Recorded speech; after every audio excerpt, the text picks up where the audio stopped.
దేవునికి మహిమ కలుగును గాక. దేవుడు కుంకులాం ప్రజల కోసము దేవుడు మన మధ్యకు వచ్చి ఉన్నారు.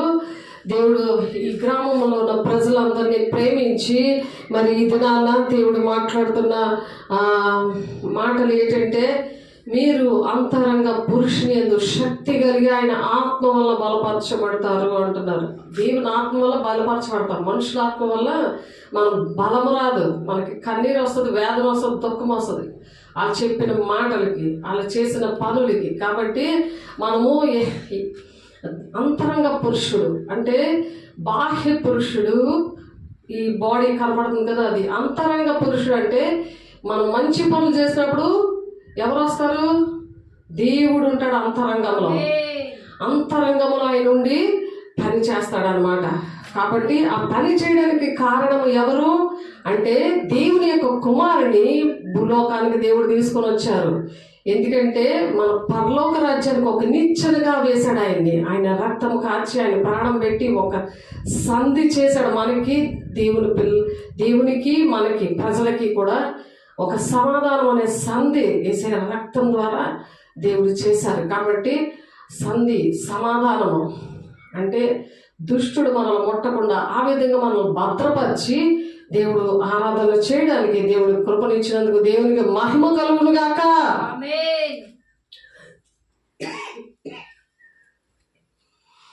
దేవుని ఆరాధిద్దాము ఆత్మతోనూ సత్యంతోనూ.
దేవునికి మహిమ కలుగును గాక.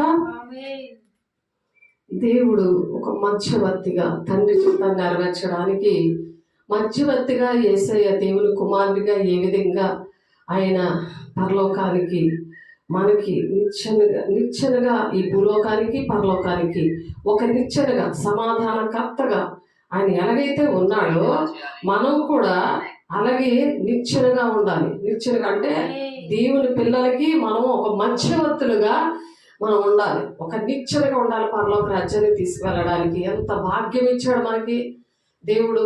మరి ప్రజలు రక్షించబడడానికి దేవుడు అటువంటి బిడ్డలను లేవనెత్తబడునుగాక. ఆమె ఆయన ప్రణాళిక నెరవేర్చబడుగాక.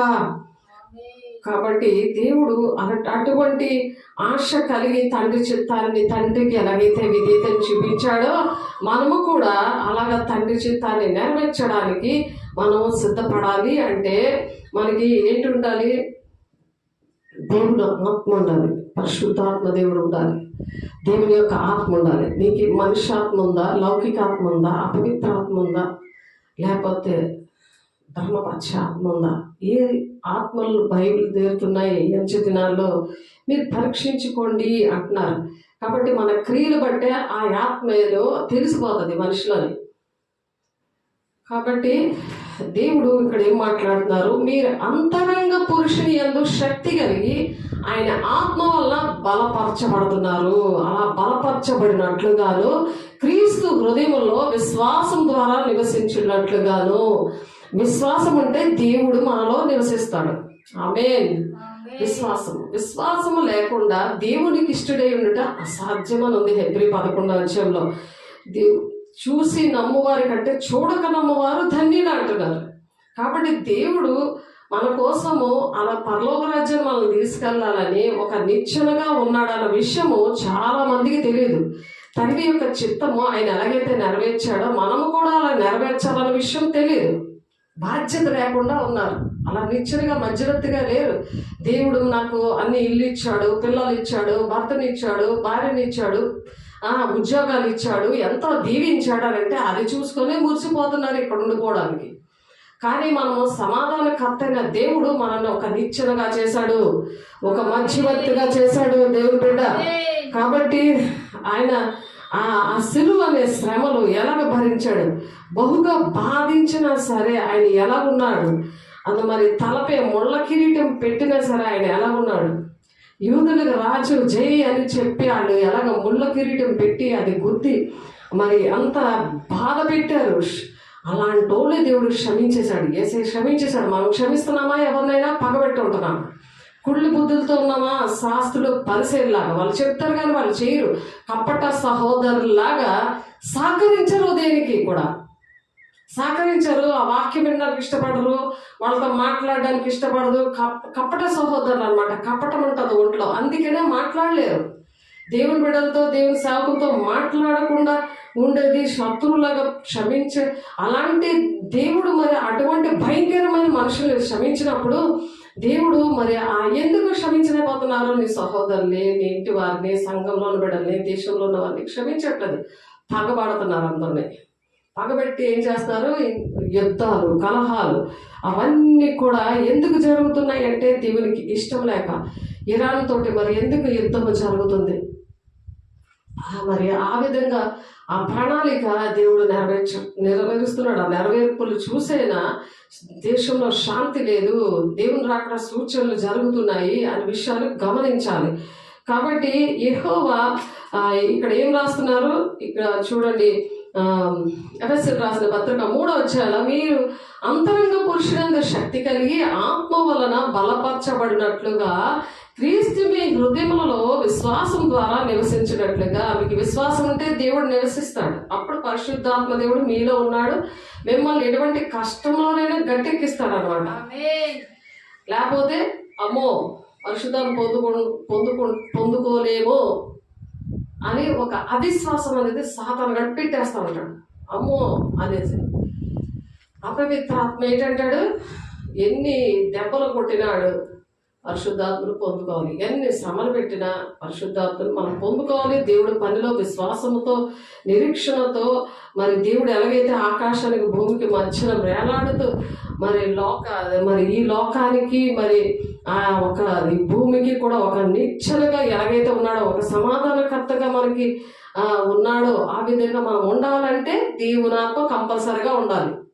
ఆయనకున్న గుణాలు అప్పుడు వస్తాయి. ఆయనలా ఓర్చుకొని క్షమించి ఎటువంటి శ్రమ అయినా సరే దేవుని శక్తిని పొందుకుంటా అలాగా గురి ఎత్తుకే పరిగెడతాం అనమాట. దేవుని వైపు చూస్తాం విశ్వాసంతో, దేవుడు నాతో ఉన్నాడు, నాలో ఉన్నాడు, నేను తండ్రి చిత్తాన్ని నేను నెరవేర్చాలి, జయించే వారిని ఆయన సింహాసనం మీద కూర్చోబెడతాను అంటున్నాడు. అలాగే నేను కూర్చుంటాను, జీవ కిరీటం ఇస్తాను అంటున్నాడు అటువంటి వారికి. ఆమేన్. ఎప్పుడు అలా చదువుతారు? ఈ బాహ్య పురుషుడు కృషించుచున్నాను, అంతరంగ పురుషుడు బలంగా ఉండాలి అని. ఇప్పుడు ఎఫెసీయులు 3:15 మీరు అంతరంగ పురుషుని యందు శక్తి కలిగి ఆయన ఆత్మ వల్ల బలపరచబడాలి అని చెప్తున్నారు. మరి 16 క్రీస్తు మీ హృదయములలో విశ్వాసం ద్వారా నివసిస్తాడు. విశ్వాసం అంటే నివసిస్తాడట, ఆయన వెళ్ళిపోడు. ఓల్డ్ టెస్టిమెంట్ లో, పాత నిబంధనలో వచ్చి వెళ్ళిపోతుండేవాడు. ఎందుకంటే వాళ్ళు చోటు ఇవ్వలేదు, దేవునికి చోటు ఇవ్వలేదు. నువ్వు కూడా చోటు ఇవ్వట్లేదా? ఆయన ప్రాణం పెట్టాడు, అప్పుడు చేసే ప్రాణం పెట్టలేదు. ఆయన బాహాటంగా సిలువ వేశారు. పాపము చేసే అభిషేకం పొందుకున్న వాళ్ళు కూడా పాపం చేశారు అక్కడ. కాబట్టి ఇక్కడ ఇప్పుడు పాపం చేయడానికి యేసయ్య తన ప్రాణాలు పెట్టాడు, తండ్రి చిత్తాన్ని నెరవేర్చాడు. ఒక నిశ్చలుగా ఒక దేవునికి, దేవుని ప్రజలకి సమాధానకర్తగా నిన్ను ఎంచాడు. నిన్ను దేవుని రాజ్యానికి తీసుకెళ్ళడానికి ఒక నిశ్చలుగా నిన్ను ఎంచుకున్నాడు. ప్రతి ఒక్క బిడ్డని కూడా ఎంచుకున్నాడు. బిడ్డ, నీకు వింటున్న ఆన్లైన్లో బిడ్డలు, ఆఫ్లైన్లో బిడ్డలు, దేవుడితో దేవుడు ఈరోజు మాట్లాడుతున్న విధానం ఏంటంటే నిన్ను ఎంచుకున్నాడు. నిన్ను ఎంచుకొని ఇలాగా దేవుని బిడ్డగా నిన్ను సమాధానకర్తగా దేవుడు మీ కాళ్ళ కింద సాతాన్ని చెదగొడతాడు అనమాట. అలాగే మీరు అనేక మందిని దేవుని రాజ్యాన్ని నడిపించడానికి అంతరంగ పురుషుడు మరి బలంగా పనిచేస్తాడంట. విశ్వాసం ఉన్నప్పుడు నివసిస్తాడు అని ఉంది. క్రీస్తు మీ హృదయంలో విశ్వాసం ద్వారా నివసించినట్లుగా తన మహిమైశ్వర్యము చొప్పున మీకు దయచేయవాలని. మహిమ ఐశ్వర్యము డబ్బులు ఇచ్చుకొని కొనుక్కునేది కాదు. మహిమ అంటే గ్లోరీ, అంటే దేవుని యొక్క అభిషేకము. ఆయన నివసిస్తుంటే ఏంటి ఉంటుంది? నువ్వు ఎటువంటి విషయాలైనా జయిస్తావు. నీ కుటుంబాన్ని నువ్వు జయించుకోగలవు. నీవు ఒంట్లో ఉన్న చీకట్లో నువ్వు ఏ తప్పు చేస్తావో అవన్నిటి నుండి జయిస్తావు. నీ అబద్ధాల నుండి, భూతుల నుండి, చెడు వ్యసనాల నుండి, ఆ నీరసం నుండి అన్ని విషయాలు కూడా ఆయన నివసిస్తున్నప్పుడు, అంతరంగ పురుషుడు బలంగా ఉన్నప్పుడు అన్ని విషయాలు జయిస్తాడు. జయం వచ్చినప్పుడు ఏం జరుగుతుంది? విశ్వాసము బలంగా ఉంటది. విశ్వాసం, నా దేవుడు చూడు, ఇప్పుడు వరకు నా కాళ్ళు పీకాయి, నా జబ్బలన్నీ నొప్పి వచ్చేస్తున్నాయి, కానీ నేను ఇంత శ్రమ పడ్డాను, రాత్రి నిద్ర లేదు, ఇప్పుడు వరకు తిండి లేదు, నాకు ఎలాగా అండు అలాగండ అంతరంగ పురుషుడు దేవుడు అలా బలం ఇచ్చేస్తాడు. ఎందుకంటే తండ్రి చిత్తం నెరవేర్చడమే నాకు ఆహారమై ఉంది అంటున్నాడు. ఆ తండ్రి యొక్క ఆత్మ మనలో ఉన్నప్పుడు అలాగే నివసిస్తాడట. అలాంటి విశ్వాసం మనలో ఉండునుగాక, ప్రతి ఒక్క బిడ్డలో ఉండునుగాక. ఉన్నప్పుడు అలా మీ క్రీస్తు మీ హృదయంలో విశ్వాసం ద్వారా నివసించినట్లుగాను తన మహిమైశ్వర్యము చొప్పున మీకు దయచేయవలననియు, మరి మీరు దేవుని సంపూర్ణత యందు పూర్ణులగునట్లుగా, సంపూర్ణులుగా ఉండాలి. సగం లోకము, సగం దేవుడు. భక్తిని భిక్షమెత్తుకున్నట్టుగా ఉండకూడదు. దేవుడితో మాట్లాడుకోవాలి, దేవుని దగ్గర నీ శక్తిని పొందుకోవాలి. శక్తి అనేది దేవుని దగ్గర వస్తుంది, మనుషుల దగ్గర నుండి రాదు. వాళ్ళ చేతులేసి ప్రార్థన చేస్తుంది, టెంపరీ మాత్రమే. అది నువ్వు క్యాచ్ చేసి వాళ్ళ మాటలు విని నువ్వు అలా నిలబెట్టుకోవాలి విశ్వాసం ద్వారా. ఆమేన్. ఎంతసేపు వాళ్ళు ఉండాలి, వాళ్ళ చేతులేసి ప్రార్థన చేస్తే సేవకులు నీకు అభిషేకం వస్తుందని కాదు. నీకు ఒకసారి చెయ్యి ఓత అందిస్తారు, దేవుని ప్రేమ అయితే నీకు రుచి చూపిస్తారు, అంతే.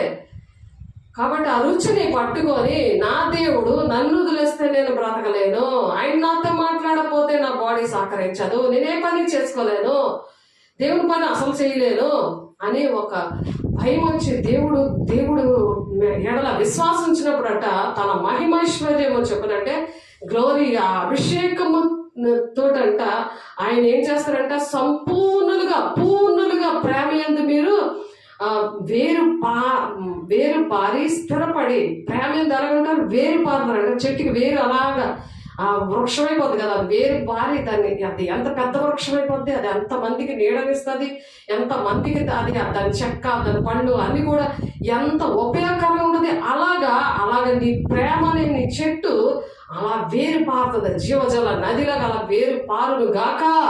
ఆమేన్. అలా వేరు పారుతుందంట. అలా వేరుపారి సమస్త పరిశుద్ధులతో కూడా దాని వెడల్పు, పొడవు, లోతు, ఎత్తు ఎంతో గ్రహించడానికి అంటే తండ్రి చిత్తము నీ పట్ల. ఆ చెట్టు ఎంత అవి 1000 తరాల వరకు దీవెనకరంగా చెట్లు ఉంటాయి. ఎన్ని సంవత్సరాలు అట్లకి అవి జీవిస్తాయి అన్నమాట. ఆ చెట్లు అనేక మందికి నీడనిచ్చి అవి ఎంతో ఆశీర్వాదకరంగా ఆక్సిజన్ ఇస్తాయి కదా చెట్లు.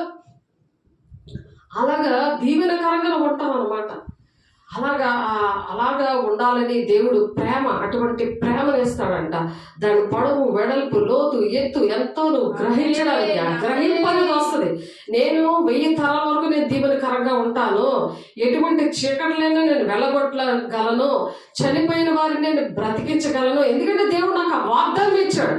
అటువంటి అపోస్తల బోధలో నన్ను పెంచుతున్నాడు.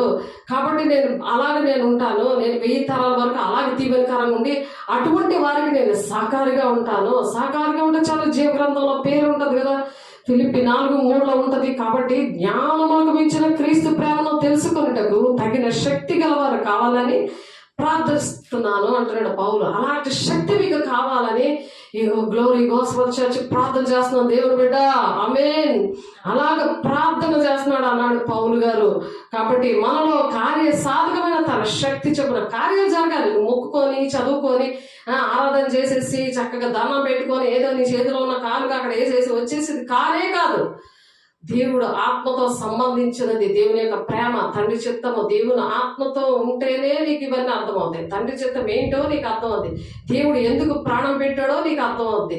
ఎందుకు భూమికి ఆకాశానికి నిచ్చెనగా ఆయన పరలోక రాజ్యాన్ని మనల్ని వెళ్ళడానికి చేశాడో నీకు అర్థమవుతుంది. అంతేగాని సాతాన్ వైపు నీ వెళ్ళిపోయి తిండి వైపు, మనుషుల వైపు నీ బుర్ర తిరిగిపోతుంది. ఎక్కడ నొప్పి అక్కడ స్వల్పాన్ని అనుకోవు. నా దేవుడు ఉన్నాడు అన్న విశ్వాసం ఉన్నప్పుడు నిన్ను నింపుతాడు. దేవుడు పరీక్షిస్తాడు. మరి దేవుడు అంతగా ప్రాణం పెట్టేశాడు, నువ్వు ఆ మాత్రం చేయలేవు. ఎవరు ప్రాణం పెట్టమని అడగలేదే, ఎవరు నేను మాట వినమంటున్నారు అంతే. నేను మాట వినమంటున్నాడు. దేవుని మీద విశ్వాసం ఉంచమంటున్నాను. నిన్ను బలపరచవాన్ని అంతే, నేను సమస్తము చేయగలను అంటున్నాడు. నేను బలపరుస్తాను అన్ని చేయడానికి. నీ విషయాలు అన్ని కూడా దేవుడు పట్టించుకుంటాను అన్నాడు. ఆయన శిరస్సే ఉంటాను అన్నాడు. మరి ఆయన శిరస్సుగా ఉన్నప్పుడు ఆయన రక్తం నీలో ప్రవహింప చేస్తున్నప్పుడు, ఆయన నీ కోసం నా కోసం ప్రాణం పెట్టినప్పుడు, ఆయన కలిగిన జనులు ధన్యులు వారికి ఏమైనా కొదిలే ఉండదని చెప్పినప్పుడు నువ్వు ఎవరి వైపు ఎందుకు చూస్తున్నావు? ఎవరి కోసమో ఎందుకు ఆలోచిస్తున్నావు? నిన్నే పెట్టేవాడిగా పెట్టేదానిగా నిన్ను చేస్తానంటున్నాడు. ఒక దీవెనకరమైన ఆశీర్వాదకరమైన దేశంగా చేస్తానంటున్నాడు భారతదేశాన్ని దేవుడు. ఆమేన్. మన ఈ గ్రామాన్ని, మన గ్రామాలు, దేశం అన్ని కూడా ఆశీర్వాదకరంగా ఉండాలని దేవుడు ఆశపడుతున్నాడు. దేవుడు బిడ్డ మనలో కార్యసాధకమైన తన శక్తి చొప్పున మనం అడుగు వాటి కంటేను, ఊహించే వాటి కంటేను అత్యధికంగా చేయు శక్తి గల దేవునికి క్రీస్తు యేసు మూలముగా సంఘములో తరతరములు సదాకాలము మహిమ కలుగును గాక. తరతరాలు కూడా ఒకసారి ఆలోచించండి. ఇప్పుడు నాకు 2 మనవలు, మా మమ్మీ ఇంకా బతికే ఉంది. నేను 2వ తరం అయితే నా కూతురు 3వ తరం, 4వ తరం చూశాను. మరి 1000 తరాల వరకు తరాలు కూడా దీవిస్తాడంటే ఇది నాకు దేవుడిచ్చిన ప్రణాళిక. ఈ ప్లేస్ లో దేవుడిచ్చిన దర్శనము, పిలుపు అది నెరవేర్చబడుతుంది. దానికి సాకారులు దేవుడు లేవనెత్తను గాక. ఆమేన్. తండ్రి చిత్తం అది. సాకారుల పేర్లు జీవ గ్రంథాలు ఉంటాయి. దేవుని బిడ్డ నువ్వు ప్రార్థన చేయాలి. సాకారుగా నేను ఉంటానని ఒక తీర్మానం చేయాలి. ఆమేన్. కుటుంబంలో ఉన్న బిడ్డలు, సంఘంలో ఉన్న బిడ్డలు, ఊర్లో ఉన్న బిడ్డలు అందరూ కూడా సహకరించదురు గాక యేసు నామములో, మహిమగల నామములో. కాబట్టి క్రీస్తు యేసు మూలంగా సంఘములో తరతరములు సదా కాలము ఎవరికి మహిమ? మనకు కాదు. మనకు షాల్వాలు కప్పుకొని బుక్కాలు అందించుకొని దండలు వేసుకొని ఇది కాదు మనకు కావాల్సింది. యేసు నామములో, మహిమ గల నామములో, పరిశుద్ధాత్మడ ఏది కావాలి? తరతరములు సదా కాలము దేవునికి మహిమ కలుగునుగా. ఇది మహిమ పరిచర్య, మనుషుల పరిచర్య కానే కాదు, మహిమ పరిచర్య. అందుకే దేవుడు పెట్టిన పేరు గ్లోరీ గాస్పెల్ చర్చ్ ఆర్గనైజేషన్. అంటే మహిమ గల పరిచర్య, మహిమ గల సువార్త, శుభమైన వర్తమానము, దేవుడు ప్రవచనాత్మకమైన వాక్యముతో దేవుడు అందరినీ కూడా బలపరుస్తున్నాడు, మనల్ని బలపరుస్తున్నాడు, స్థిరపరుస్తున్నాడు, నడిపిస్తున్నందుకు దేవునికి మహిమ కలుగును గాక. ఆయన మూలములను, ఆయన ద్వారాను, ఆయన నిమిత్తమును సమస్తమును కలిగి ఉన్నవి. యుగ యుగముల వరకు ఆయనకు మహిమ కలుగును గాక. ఆయన ద్వారానే ఇవన్నీ జరిగాయి. దానికి మేమే సాక్ష్యము. దేవునికి మహిమ కలుగును గాక. రోమపత్రిక 11:36 మా వల్లనైతే ఏది జరగలేదు. కానీ దేవుని వల్ల, దేవుని ప్రణాళికకి, తండ్రి చిత్తానికి లోబడినప్పుడు దేవుడు చేశాడు. దానికి మేమే సాక్ష్యము. తర్వాత ఏం జరగబోతాయి కూడా కుటుంబంలో మాట్లాడాడు, సంఘంలో మాట్లాడాడు, నాతో మాట్లాడిన దేవునికే మహిమ కలుగును గాక. ఆయన ఏం మాట్లాడుతున్నాడో తెలుసా? ఇప్పుడు దేవుని మాటలు వింటున్నప్పుడు, దేవునికి లోబడుతున్నప్పుడు ఏం మాట్లాడుతున్నాడో, ఆయన మూలముగాను, ఆయన మూలమునను, ఆయన ద్వారాను, ఆయన నిమిత్తమును సమస్తమును కలిగి ఉన్నవి. యుగ యుగముల వరకు ఆయనకి మహిమ కలుగును గాక. ఇది యుగ యుగాలు కూడా మహిమ తెచ్చే కార్యాలు మన జీవితాలలో జరిగిస్తాడంట. ఎంత గొప్ప దేవుడు! మనుషులు చేస్తారా? మనుషులు చేయగలరా? వాళ్ళు చెప్తారు కానీ చేయరు. ఆనాడు శాస్త్రులు, పరిశీలు, సద్దుకలు చనిపోయారు. వాళ్ళు చేస్తారని వాళ్ళు చేయకుండా యేసుని సిలువ వేశారు. బరబ్బనే ఈడ్చిపట్టనని కేకలేశారు. వాళ్ళు వేసి వాళ్ళు చనిపోయారు. కానీ వాళ్ళ ఆత్మలు మాత్రము మీలో దూరయ్యేమో ఒకసారి గమనించుకోండి, సరి చేసుకోవడానికి ఉపవాస దినాలు. ఎందుకంటే ఆ సిలువ ధ్యానం ఎందుకంటే ఏడ్డానికి కాదు. ఉపవాసం ఉండి బీరువా కావాలి, భర్త కావాలి, ఈ సైట్ కావాలి, దానికోసం ప్రార్థన చేయడానికి కాదు. నీకు ఇవ్వడు దేవుడు, ఇవ్వనే ఇవ్వడు. అలాంటివి నువ్వు అడిగావా, నీకు ఇవ్వనే ఇవ్వడు. నువ్వు ఫస్ట్ నీతిని, రాజ్యాన్ని వెతుకు. మొదట నీతిని, రాజ్యాన్ని వెతుకు, అప్పుడు నీ పర్లంతాన్ని తెలుసు, అవన్నీ ఇస్తానంటున్నాడు. తండ్రి దేవునికి అన్నీ తెలుసు, మనకి ఏది కావాలి. లేకపోతే మనల్ని పోషించాడు కదా ఆయన, మరి ఇవన్నీ సమకూర్చాడు కదా. ఇలాగ దేవుని స్తుతించడానికి, ఆరాధించడానికి ఆయన మహిమతో ఆయన ఇక్కడికి రాడు కదా. దేవుడు బలపరచాడు కదా. ఆయన కోసం ఎదురు చూచి వారిని నూతన బలం ఇస్తారట. పక్షిరాజులు రెక్కల వల్ల వాళ్ళు ఎగురుతారు, అలాగే పరిగెడతారు, సమస్యలుగా నడిచిపోతారని ఆ యెహోవా ఆత్మని ఆయన కోసం మనం ఎదురు చూడాలి. మనుషుల కోసం ఎదురు చూస్తే చాలా కాళ్ళొప్పులేని, తలపోటీని, నేసలేటి, జబ్బులు, రోగాలు ఇవన్నీ కూడా వచ్చేస్తారు. వాళ్ళ ధర్మశాస్త్రం లోబడరు. ఇంకా దేవుడు ఏం దేవుడో అని అంటారు అనమాట. సాతాను కూడా అలా నిన్ను పొంగదీసేస్తాడు. కాబట్టి నీకు ఏది ఉన్నా లేకపోతే విశ్వాసం ఉంచు. దేవుడు నీ కోసం ప్రాణం పెట్టాడు. ఆయన నిచ్చెనగా ఉండి చూపించాడు. నేను కూడా దేవా, పరలోకం నుండి భూమికి నేను తీసుకెళ్ళడానికి నీ బిడ్డల్ని నేను నిచ్చెనగా ఉంటాను అని చెప్పి సిలువనెత్తుకొని వెంబడించాలి. ఆయన సిలువనెత్తుకొని వెంబడించాలి. ఆయనకి సమస్తము సాధ్యమే. మనకి ఆయనలో ఉన్నప్పుడు సమస్తము సాధ్యమే. సాధ్యమే, అన్ని సాధ్యమే నా యేసు నాతో ఉండగా. సాధ్యమే, అన్ని సాధ్యమే నా యేసు నాతో ఉండగా. అసాధ్యమైనది లేదు, నన్ను బలపరచువాడు నాలో ఉండగా. ఊహించలేని ఆశ్చర్య క్రియలను నా దేవుడు నన్ను నడిపించును. సాధ్యమే, అన్ని సాధ్యమే నా యేసు నాలో ఉండగా. ఎప్పుడైతే నువ్వు ఆ మాట మాట్లాడతావో, ఎప్పుడైతే దేవుని అలా స్తుతిస్తావో, వెంటనే నీలో ఉన్న దుష్టాత్మలు పరిగెడతాయి అనమాట. నీకు చెప్తుంటాయే, నాకు ఇక్కడ నొప్పి, నీకు అక్కడ నొప్పి, నువ్వేం చేస్తావు? నువ్వు దేనికి పనికి వస్తావు? పడుకో, తినుకొని పడుకో, పరిశుద్ధాత్మ పొందుకోకు, వాక్యం చదవకు, ప్రార్థన చేయకు, సన్నిధికి వెళ్ళకు. ఇటువంటివన్నీ సాతానికి చెప్పాడు. మరి కానీ దేవుడు ఎప్పుడైతే నీతో ఉంటాడో, నీలో ఉంటాడో, నువ్వు అటువంటి విశ్వాసము, నిరీక్షణ ఎప్పుడైతే నువ్వు తీసుకుంటావో ఆయన పనులన్నీ కూడా నువ్వు చెయ్యగలవో. ఆమేన్, ఆమేన్. పరిశుద్ధాత్ముడా నీకు వందనాలయ్యా. మహిమగల దేవా నీకు వందనాలు. అవి ఆశీర్వాదాలు ఈ లోకము కాదు, యుగ యుగములు కూడా దేవుడికి మహిమకరంగా మన పిల్లలు, మన అందరూ కూడా ఉండాలి కాక. కుటుంబాలు అన్ని కూడా ఈ కొత్త ఆకాశం, కొత్త భూమి కోసం మనం ఎదురు చూస్తున్నాము. కాబట్టి మనకి జ్ఞానేంద్రియాలు ఉండాలి, దేవుని అభిషేకం ఉండాలి. రాబోయే సంగతులన్నీ యవ్వనులు దర్శనాల్లో చూడాలి, వృద్ధులు కళ్ళగంటూ చూడాలి, మీ కుమారులు మీ కుమార్తెలు ప్రవచించాలి. ఆమేన్. మీ సేవకుల మీద, సేవకురాళ్ళ మీద దేవుని ఆత్మ కుమ్మరించబడును గాక. దేవునికి మహిమ కలుగును గాక. కాబట్టి దేవుడు ఎంతగానో ఆశపడి మరి ఆయన మనము చేసిన కార్యాలకి ఆ మేకులు చేతులతో నువ్వు మహిమ కార్యాలు చేస్తున్నావా? ధనాపేక్షతో ధనం సంపాదించుకోవడానికే నువ్వు ప్రయాసపడుతున్నావే. ఆ చేతుల్లోని దేవుడు మేకులు వేయించుకున్నాడు. అనుక్షణము నువ్వు మేకులు వేస్తావా? లేకపోతే పశ్చాత్తాపడి ఆ చేతులతో అందరిని ఆశీర్వదిస్తూ, అందరిని అభిషేకిస్తూ దేవుని పనికి వస్తావా? నువ్వు తినుకొని పడుకొని తండ్రి చిత్తాన్ని నెరవేర్చకుండా అన్ని జనులాగా ఆ విధంగా ఏమి తిందమా, ఏమి త్రాగుదామా, ఏం బుజ్జిదమని చింత పెట్టుకుంటావా? ఆలోచించండి.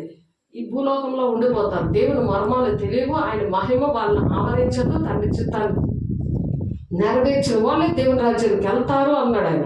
లేకపోతే అక్రమం చేయవాళ్ళ పొండి అంటున్నాడు. నీకు అన్ని ఇస్తే నువ్వు ధనాపేక్షతో నీ చేతులతో నువ్వు ధనం సంపాదించుకోవడానికి వాడుతున్నావా? తినడానికి అన్నిటికీ. మరి దేవుని కోసం ఏం పని చేసావు? ఎన్ని సంవత్సరాలు అవుతుంది నేను దేవుని తెలుసుకొని, బాప్తిసం తీసుకొని, దేవుని అభిషేకం తీసుకొని, దేవుని వరాలన్నీ ఏం చేశావు? సాతాను గాడికి అవి అవి ఆ దేవుని యొక్క వరాలు అవి జాగ్రత్తగా కాపాడుకోండి అని ఉంది. ప్రకటన 3వ అధ్యాయంలో ఉంది. దేవుని బిడ్డ ఒకసారి ఆలోచించండి. ప్రకటన 3వ అధ్యాయంలో ఉంటుంది ఆ మాట. కాబట్టి అద్వితీయ సత్య దేవుడివైన నిన్ను నీవు పంపిన యేసుక్రీస్తుని ఎరుగుటయే నిత్య జీవము. దేవుడు ప్రణాళిక తెలుసుకోకపోతే ఆయన ఎందుకు అలా చనిపోయాడో అని నీకు తెలుసుకుంటే ఆయన ప్రకటించడానికి నీకే అర్థం లేదు. నువ్వు ఎలా ప్రకటిస్తావు? నీకు ఆ ప్రేమ ఎలా వస్తుంది? ఆయన అలా చనిపోయాడు నీ కోసం, నా కోసం అలాగా చేతుల్లో నా మేకులు వేయించుకున్నాడు. నాకు తెలియదు, నాకు చిన్నప్పటి నుండి నాకు ఆ విషయాలు. నాకు భక్తి నేర్పించమని దేవుని దగ్గర బోర్మని ఏడిస్తాను. నాకు ఈ మర్మాలన్నీ నేర్పించాడు. నేర్పించాక నేను చెప్పకుండా ఉండలేనే. నా దేవుడు చెప్పని ఆయన ఆ ఆశ, దాహము ఉంటుంది. ఆ ఆత్మలో ఉన్నది ఆ శక్తి, ఆ బలము, ఆ ప్రేమ. నా జీవితం అంకితమని ఎందుకు చిన్న వయసులో యవ్వనంలో దేవుడు చెప్పించి ఆ యవ్వన ప్రేమను దేవుడికే ఇవ్వడానికి దేవుడు సహాయం చేశాడు. ఎంత అలాగే పిల్లలకి ఉంటే అది ఎంత బాగుంటుంది. భయంకరమైన దినాల్లో చంటి పిల్లలతో సహా సెల్ ఫోన్లకు బానిసైపోయారు. అవన్నీ చూసుకొని చంటి పిల్లల్లో దేవునాత్మ లేక దెయ్యమాత్మ పనిచేస్తుంది. ఎంత బాధకరంగా ఉంది. అది మిమ్మల్ని బట్టే కదా దేవుడు దూషించబడుతున్నాడు. బాహటంగా సిలువ వేస్తుంటే ఆ పాపాలు, తల్లిదండ్రుల పాపాలు పిల్లల ఒడిలో పోస్తానని చెప్తున్నాడు ఎస్కేల్ 33:18లోని. నువ్వే కదా నీ మనవడు కానీ మనవరాలు కానీ అలా తయారవడానికి నేనే ప్రభు నన్ను క్షమించయ్యా. 1000 తరాల వరకు నేను దీవెనకరంగా ఉంటానయ్యా, నీకు మహిమకరంగా నేను ఉంటానయ్యా అని చెప్పి దేవుని అడగండి. యెషయా 59:21 పిల్ల తరాల వరకు కూడా ఈ కాలం మొదలుకొని ఎల్లప్పుడూ ఇవి తొలగిపోవు అంటున్నాడు. ఏంటి తొలగిపోవు అంటే, నా ఆత్మయు నేను నీ నోట నుంచిన మాటలను నీ నోట నుండి నీ పిల్లల నోట నుండి అవి తొలగిపోబట్ట. ఇప్పుడే మర్చిపోతాయి అలాగే. ఇక పిల్లల తరం వరకు ఎలాగుంటది మరి? యెహోవా ఆత్మ లేకపోతే నీ మర్చిపోతావు అంతే. నీకు వాళ్ళే మనుషులు గుర్తు వస్తారు. ఇంట్లో ఏది తినాలి, ఏది తాగాలి, ఏది భుజించాలి, ఏది దడేయాలి, పడుకుపోవాలి, నాకు రెస్ట్ లేదని అంటావు. సైతం కూడా మాట్లాడి అలయిక పరిగెడతారట. అలసిపోరాడు. యెహోవా ఆత్మ అంటే యెహోవా ఎదురు చూడాలి. మనుషుల కోసం ఎదురు చూస్తే నీరసం వచ్చేస్తుంది. వెళ్ళి పడుకుని చాలా అలసిపోయావే నువ్వు అని అంటాడు సైతం గడు. అలా వెళ్ళి పడుకోవచ్చు కదా, నువ్వు ఏం పని లేదు, నీకు కూడా రెస్ట్ కావాలి కదా, నువ్వు కూడా మనిషివే కదా అంటాడు. దరిద్రపు దెయ్యమై యేసు నామములని దాన్ని తరమాలి. యాకోబు 4:7 ప్రకారం. ఆమేన్. కాబట్టి దానిలో ప్రజల దగ్గరకు పరిశుద్ధాత్మ దేవుడు ఏంటంటే, ఓల్డ్ టెస్టమెంట్ లో పరిశుద్ధాత్ముడు వచ్చి వెళ్ళిపోయాడు. కానీ ఇప్పుడు అలా కాదే. విశ్వాసం అంటే నీలో నివసిస్తావంట. ఆమేన్. నివసిస్తా మాట నువ్వు. ఆ మాటలు రావు మనకి. ఆయన నివసించాలి. ఆయన వచ్చి వెళ్ళిపోతే ఏం లాభం? ఆయన చూడలేదు. అహంకారముతో చోటెవ్వరు, ధనాపేక్షతో చోటెవ్వరు, తిండిపోతనంతో చోటెవ్వరు. అవన్నీ ఉంటే దేవుడు రాడు. దేవుడు అంత త్యాగం చేసినావు, నువ్వు ఏదైనా త్యాగం చేస్తున్నావా? ఏదైనా లోటు చేశాడా? ఇక్కడ శ్రమలు ఉండాలి దేవుని రాజ్యానికి వెళ్ళాలని వాక్యం చెప్తుంది కదా. ఏ శ్రమలు పడిపోతున్నాము? ఏ శ్రమలు లేవు కదా. ఈ కృపకాలంలో దేవుడు అన్ని కూడా సమస్తము సమకూర్చి చేస్తున్నాడు కదా. అన్ని అందుబాటులో ఉన్నాయి కదా. ఎడారి ప్రాంతాల్లో లేవు కదా. నీళ్ళు లేక, తిండి లేక, బైక్ లేక, ప్రయాణానికి అన్ని ఉన్నాయి కదా. వస్త్రాలు లేక, పిచ్చోళ్ళకి లేవు కదా. అన్ని అందుబాటులో పెట్టాడు కదా. ఈ దినాల్లో ఈ తరంలో దేవుడు రాబోతున్నాడు. అన్ని చేసి ఇంకా ఆయన మాట వినకపోతే గర్జించి సింహంలో వచ్చేస్తున్నాడు ఆయన. మరి అగ్ని జ్వాల వంటి కన్నులతో వచ్చేస్తున్నాడు ఆయన. మామూలుగా రాడు కదా ఆయన. ముందు గొర్రె పిల్లలాగా వచ్చాడు. వదకు తేపడిన గొర్రె పిల్లలే బొచ్చె కత్తిరించి వారి దగ్గర మౌనంగా ఉండే ఆయన లాగా మన కోసం అలా ప్రాణం పెట్టాడు. కానీ ఈ ట్రిప్లో ఆయన గర్జించి సింహంలాగా ఉంటాడు. కొదమ సింహంలాగా వస్తాడు తీర్పు తీర్చడానికి. ప్రతి ఒక్కరికి కూడా తీర్పు తీర్చబడతారు. నువ్వు జరిగించడం మంచివైనా సరే చెడ్డదైనా సరే ఆ న్యాయపీఠం ముందు ప్రత్యక్షం కావాలి అంటున్నారు 2 Corinthians 5:10.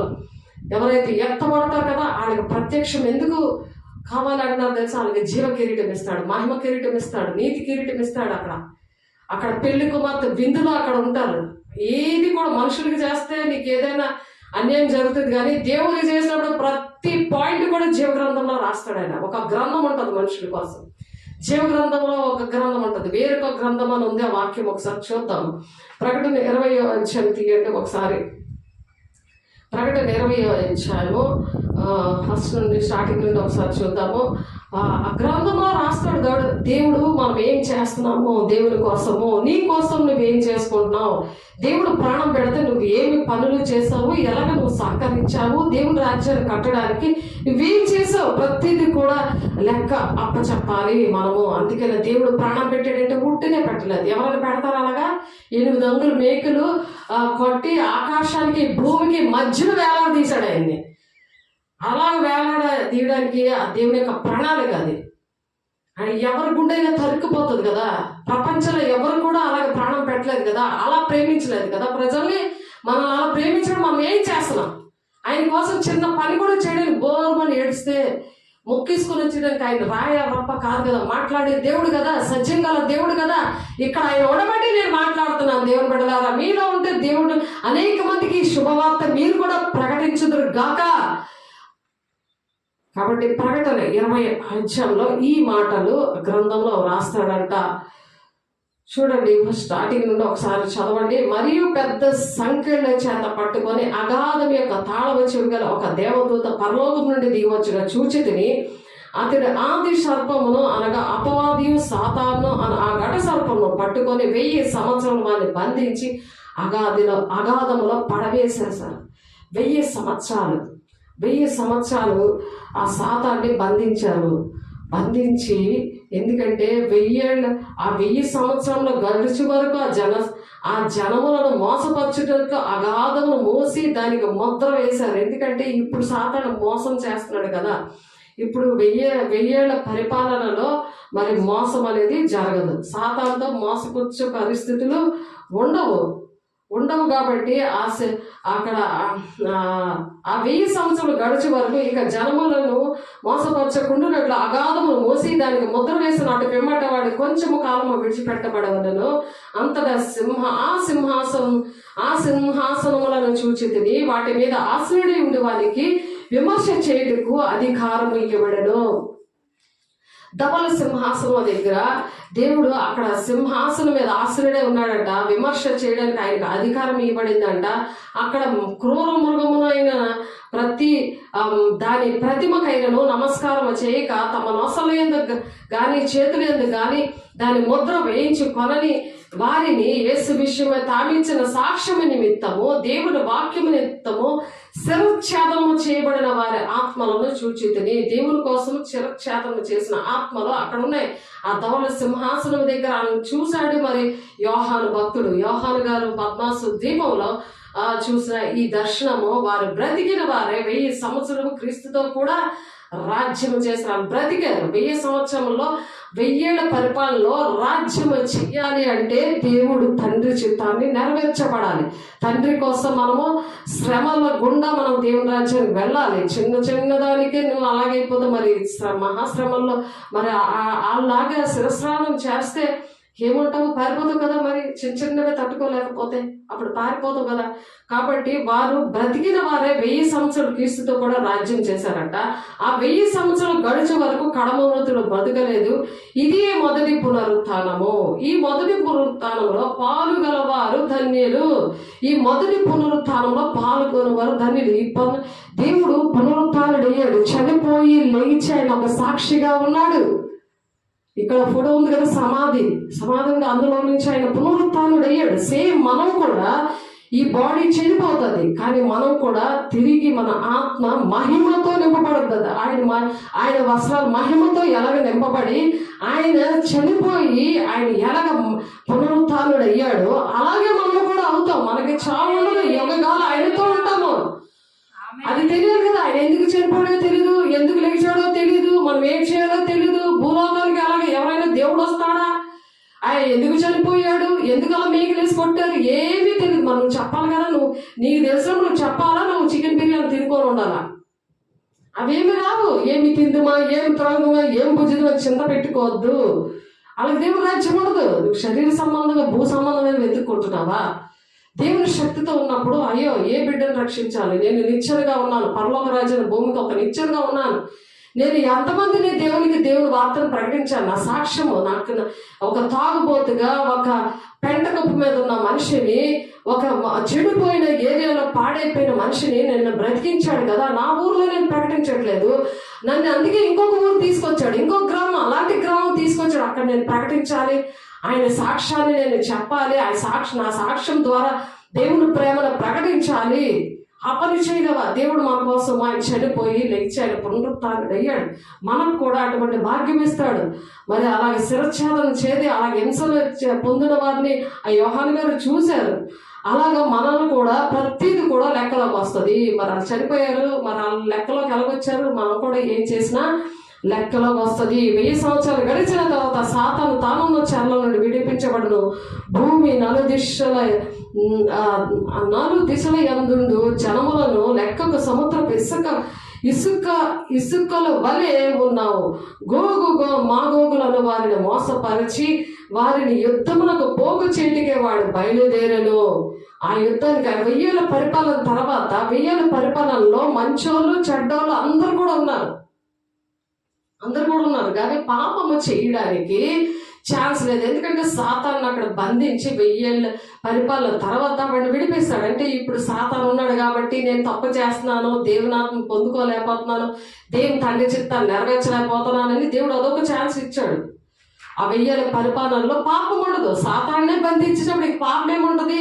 కానీ ఆ 1000 పరిపాలన తర్వాత అక్కడ మాగోగులు యుద్ధము జరుగుతుంది. అక్కడ చూడండి, వారు భూమి అంతగా వ్యాపించి పరిశుద్ధుల శిబిరముల ప్రియమైన పట్టణం ఒట్టడ వేయగా పరలోకము నుండి దేవుని యొద్ద నుండి అగ్ని దిగివచ్చి వారిని దహించింది అనమాట. ఎవరైతే మళ్ళీ ఆ మాగోగుల యుద్ధము జరుగుతుంది అంటే ఈ సాతానుడు విడిపించబడ్డాడు కదా 1000 పరిపాలన తర్వాత ఆ ముద్రను విప్పినప్పుడు వాడు విడిపించిన తర్వాత ఆ మాగోగులు యుద్ధము అంటే ఇప్పుడు పరిశుద్ధాత్మ పొందుకోలేని వాళ్ళు కూడా ఆడ పాపము చేయకుండా దేవునితో ఉండాలని ఆ 1000 పరిపాలనలో వాళ్ళు పరిశుద్ధులుగా ఉండాలని ఒక ఛాన్స్ ఇచ్చాడు కదా.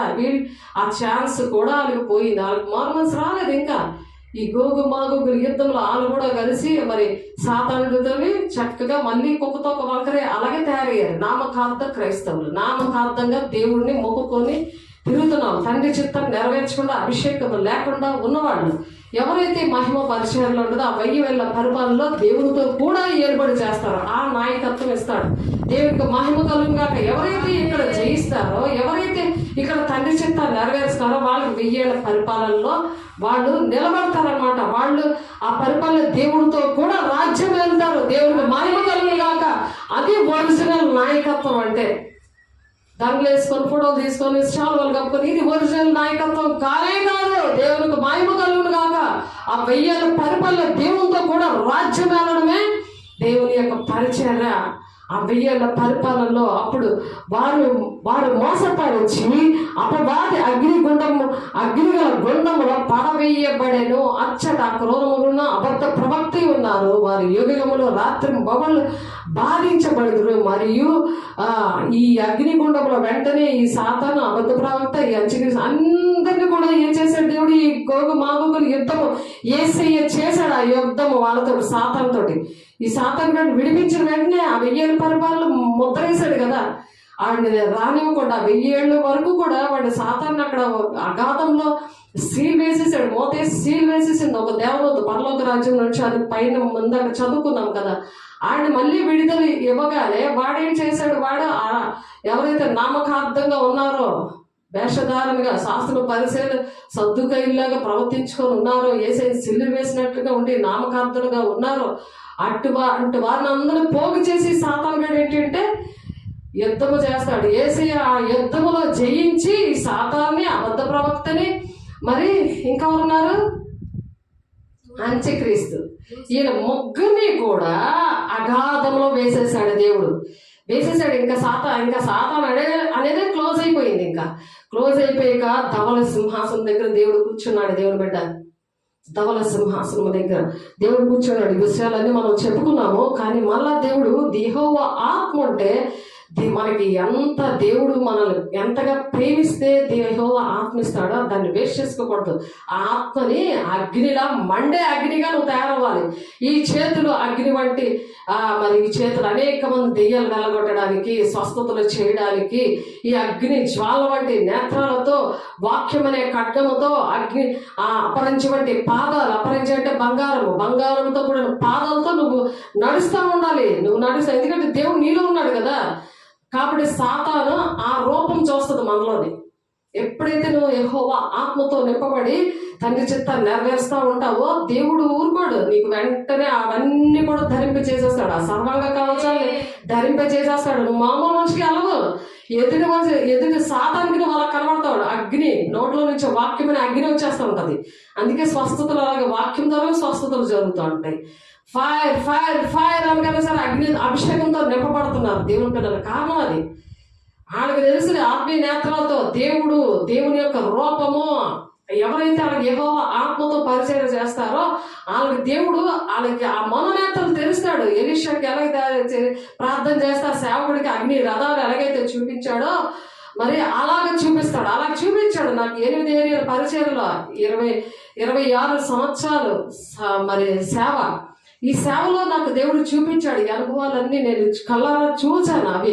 కాబట్టి అవి చూసినవి మరి ఏవైతే తాగి చూసానో అవి చెప్పకుండా ఉండలేమని అంటారు కదా. యోహాను 1వ వచనంలోని అవన్నీ కూడా చెప్పకుండా ఉండలేదు. ఆ ఆత్మ అలా ఉంటుంది. అలాగా సర్వలోకాలుగా భూది గంతంలో వరకు అలాగే పరిశుద్ధాత్మ దేవుడు సాక్షులుగా ఉంచును గాక.